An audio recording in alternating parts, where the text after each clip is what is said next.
Hey guys, so we all know what it's like to get outplayed. You're feeling good, you got a few kills, and then someone comes in and makes you look like a bot.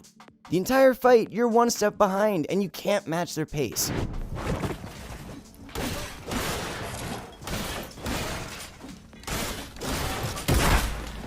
Of course it's Dubs. He's got the strats. He's got the wall strats. He can just take any wall. It literally just take any wall, bro. It's not even the same game. Like we're playing different games. Sound familiar? Well, it's something we've all experienced, so don't worry, you're not alone here. Being able to beat good players might seem impossible, but if you can recognize their techniques and know how to take them on, it's not that hard. Today, we're going to explain what you can do to fight against better players, and some tips on how to counter their moves. If you are the sweat in this scenario, then maybe you could use these tips to improve too. So don't go anywhere. Before we dive into it, we'd like to make a small announcement. We're adding a ton of new features to Pro Guides, which include 1. Exclusive guide videos for our Pro members every single day.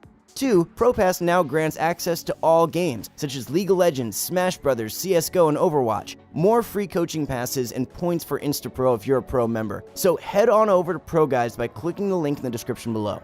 Alright, so now that we're done with that, let's get to the fun stuff. Alright, so the reason we wanted to mention this first is that it's so common these days. Most sweats are trying to intimidate you and put you on the defensive right away. They do this by acting extremely aggressive, and that's what you should try to capitalize on. For example, let's take this scenario first. You're boxed up during endgame, and a player stops you from far away. They start taking shots and move in. This is a prevalent scenario that you'll encounter with tryhards. What can you do to win this fight? So you can already tell who's on the offensive here. In the box, you're the one trying to hold your ground while someone is trying to get in. At first, try to take some shots at them and apply as much pressure as possible. That'll make the player think that you're perfect and also make them a lot less confident when trying to push you. If they reach your box, then it's even better for you. Trust me, it might seem like you're at a disadvantage, but you're the one with the upper hand. They can't predict what you'll do next, so it's really easy to catch them off guard. Okay, so first of all, never go for the standard window edit. The player is always expecting you to go for that, and they have the upper hand 100% of the time. Because it's faster for them to pull out their shotgun than it is for you to pull it out after editing, so don't go for that mistake. Instead, let's see how Martaz handles it. Martaz is one of, if not the best box players in Fortnite pubs. Overall, he's good at making good players look like bots. He's so good at using the enemy's aggression to his advantage. This clip clearly outlines that, so let's take a look. So he sees someone coming to his builds and starts by turbo building his wall. This is an excellent way to see how the other player is acting. As you can see, the enemy begins off super aggressive by heavy sniping the wall, which Martaz quickly counters by just replacing it. Then he goes for this wall edit. Pay close attention to his body movement and positioning. That's important because it cuts down your chances of getting shot at. Martaz then places a trap and boxes the player in. Even though he goes for what is usually a pretty risky edit, the player who's getting trapped is trying to escape and isn't focused on shooting him, so he capitalizes on that. Once the trap goes off, it's merely a matter of going for an easy edit and getting the shot off. At that point, the enemy was utterly distracted, which led to a quick finish. Okay, can I take a second to point out how insane Martaz is? Take a look at this clip right here.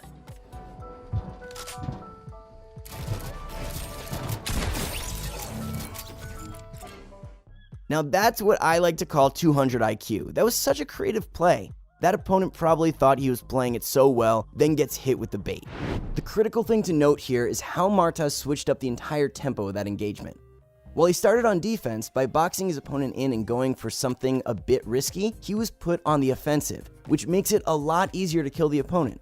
In all of these clips, he's able to catch his enemies off guard by just being aggressive. It isn't that hard. Of course, it'll take some time for you to get as good as Martaz, but it's surprisingly easy to use this in-game.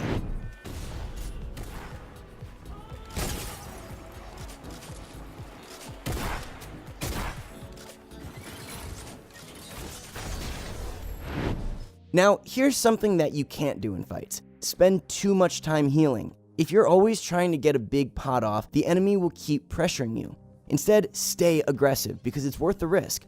Besides, if you're playing a sweat, it's not like you'll have the time to get the heal off. You could even go for a bait heal. Act like you're healing and go for a quick shot or edit when they try to break in. The next thing we've got is low ground shots. I can't stress this enough. The low ground is insanely good. Any hyper-aggressive player will automatically assume that since they have the high ground, they have the advantage. This couldn't be farther from the truth, and it's that confidence that makes it easy to handle them. If you're in a scenario where the enemy has the high ground, bait them into thinking that they have a free shot. They'll almost always go for an overpeek and expose their head way too much, which gives you a free shot. It makes sense. If you're the one moving around and jumping, it's going to be tough for them to get a big shot off. They, on the other hand, are exposing their head. If you can get that shot off, the fight is yours to take. After that, you'll probably notice how much more cautiously they're playing. That means that you've become the offender. That's why you need to become an aggressive player and pressure them. The next tip we have on countering is SMG spammers. Getting W keyed is frustrating. It doesn't take any skill, but seems to work so well. There are lots of ways of handling it, but most people still aren't using them. The first method we have is the quick shot. When someone is spamming your wall, they're always expecting you to just turbo build. For the majority of people, that's their only option. But what lots of pro players have been picking up is the quick shot. So what do we mean by this? If someone is shooting your wall, they're not going to be able to replace it, which means that once the wall gets destroyed, there's a small window frame where you can get a shot off whilst replacing the wall. This strategy is so good because it's super unpredictable and minimizes the chance that you take damage.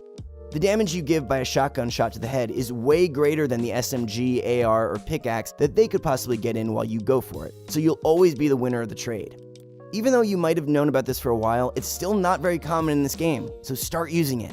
In fact, we've got another trick that could be even better. Shout out to Martaz for discovering this.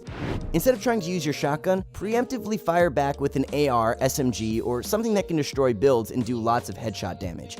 Right before the wall gets destroyed, lock onto their head and start shooting. The other player probably won't be aiming straight at your head or be expecting you to fire back, so you have some free headshots to get before they can even shoot you back. Most of the time, they'll end up panicking and you can push them. Seriously, this strategy is almost uncounterable. The next thing we've got is also really consistent and will pretty much always result in you having high ground and not taking any damage, but it depends on stable timing. As soon as they destroy your wall, replace it and immediately start building up. They won't have time to take down both your wall and the ramp they'll be walking on, which means that you'll be able to build out quickly. From there, it's a pretty easy fight. You've got the high ground, so play it as if you would any other fight. Don't overpeak as we mentioned earlier. It's also important to note that if you're using this, make sure that your builds are well supported so they don't just shoot them out. Lastly, we've got how to counter overbuilders. Especially in the current meta, everyone is trying to be the next FaZe Sway and use their crazy 90s in game. They don't even care about shooting you. The high ground is all that matters to them.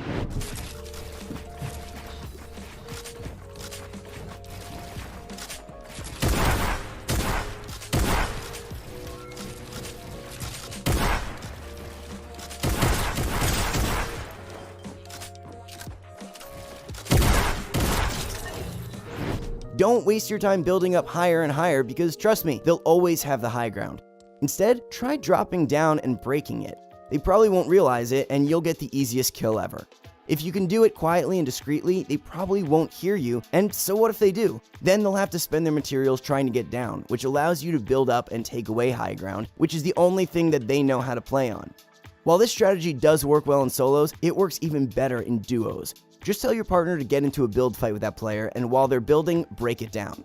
For some reason, people have stopped doing this recently, but it's such a reliable strat. Low risk, high reward, baby, that's what it's all about. Alright, so here's a quick summary of what we've learned. Number 1, be the aggressive player. Don't let the enemy intimidate you and don't waste time trying to heal. And number 2, go for quick unpredictable shots before a wall replaces, or even spray back. Break the structure down instead of going into a big build fight. So to conclude, no one likes playing sweats. They're always using some new strat or building with some crazy technique they just discovered. But they're effortless to kill if you can pinpoint their weakness. The significant takeaway from this video should be, as we repeated throughout the video, it's all about turning their sweatiness to your favor and changing up the tempo of the engagement.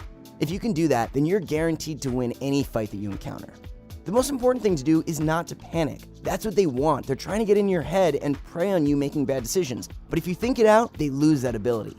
Keep in mind, to accurately execute all these techniques, it's essential to have proper mechanics. The clips that we showed in this video all made use of the tips so well because they were done so correctly. All of them depend on speed and accuracy, so it's good to practice that as well. Do these tips help you guys out, or do you have any other suggestions that you use to kill tryhards? Let us know in the comments section. Also, don't forget to drop a like. It allows us to make more videos just like this one. Thanks so much, guys. We'll see you all out there.